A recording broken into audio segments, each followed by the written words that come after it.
ফরিদপুরে হামের প্রাদুর্ভাব বেড়েই চলেছে।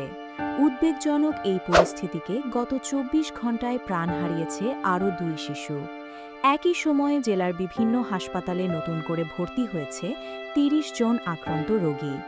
ফরিদপুর মেডিকেল কলেজ হাসপাতালে চিকিৎসাধীন অবস্থায় মারা যাওয়া ২ শিশু হল রাজবাড়ীর ৯ মাস বয়সী আয়ান এবং ফরিদপুর সদরের ৩ মাস বয়সী আবদুল্লাহ।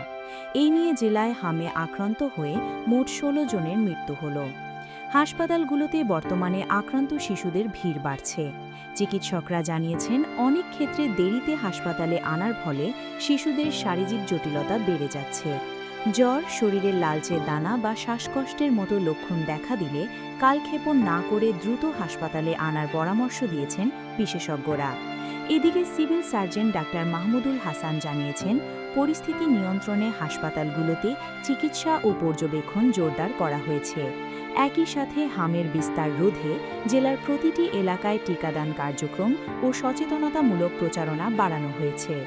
অভিভাবকদের আতঙ্কিত না হয়ে শিশুদের নিয়মিত টিকাদান কর্মসূচির আওতায় আনার আহ্বান জানিয়েছে স্বাস্থ্য বিভাগ।